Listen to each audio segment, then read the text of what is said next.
आज मैं आप लोगों को प्रोबायोटिक और प्रीबायोटिक के बारे में बताने वाला हूँ कि प्रोबायोटिक क्या होता है और प्रीबायोटिक क्या होता है।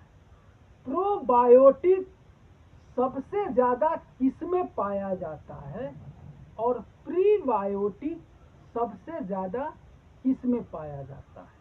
तो सबसे पहले आप लोग प्रोबायोटिक के बारे में जान लीजिए कि प्रोबायोटिक का मतलब क्या होता है। प्रोबायोटिक का मतलब होता है जीवित सूक्ष्म जीव यानी लाइव बैक्टीरिया, और यह सबसे ज्यादा दही में पाया जाता है।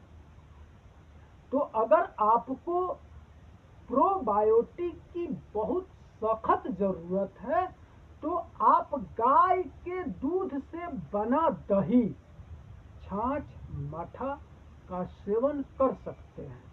इसके अलावा प्रोबायोटिक घर का बना जो खट्टा अचार होता है उसमें भी पाया जाता है। इसके अलावा प्रोबायोटिक आपका इडली, डोसा, ढोकला, सेब, केला, लहसुन, प्याज, गाजर यानी खट्टे फल, अनार, अनानास, टमाटर, संतरा, नींबू में भी प्रोबायोटिक पाया जाता है। यह तो था प्रोबायोटिक पाने का स्रोत जिसमें ज़्यादा मिलता है। अब आप लोग प्रीबायोटिक के बारे में समझ लीजिए कि प्रीबायोटिक पाने का कौन कौन सा स्रोत है। प्रीबायोटिक सबसे ज़्यादा किस में पाया जाता है। तो प्रीबायोटिक सबसे ज़्यादा हरे, जितनी भी हरे प्रकार की सब्जियां हैं उसमें सबसे ज़्यादा प्रीबायोटिक पाया जाता है। और उसके साथ साथ आप अगर शतावरी का सेवन करते हैं तो उसमें भी पाया जाता है। साबुत अनाज में भी पाया जाता है। दाल, चना, अलसी, chia seed, sunflower seed, pumpkin seed में भी प्रीबायोटिक ज़्यादा पाया जाता है।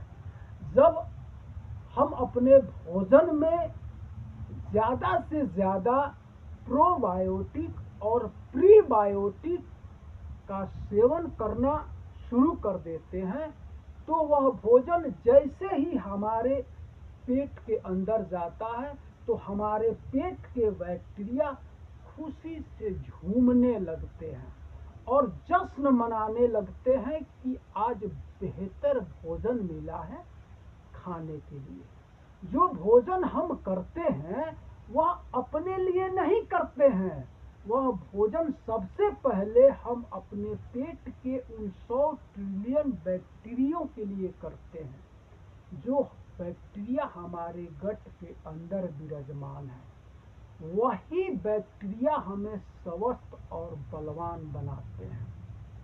हमारे पेट के बैक्टीरिया का जो भोजन है वह सिर्फ और सिर्फ फाइबर युक्त भोजन है। जब हमारे पेट के बैक्टीरिया स्वस्थ और बलवान रहते हैं तो वह हमें बिल्कुल स्वस्थ और मजबूत बना करके रखते हैं। तो इसलिए आप लोग अपने भोजन में ज़्यादा से ज़्यादा प्रोबायोटिक और प्रीबायोटिक लेना शुरू कर दीजिए जिससे आपके गट के बैक्टीरिया स्वस्थ और मजबूत बने रहें। जब गट के बैक्टीरिया स्वस्थ और मजबूत बने रहेंगे तो हमारा शरीर बिल्कुल स्वस्थ और मजबूत बना रहेगा।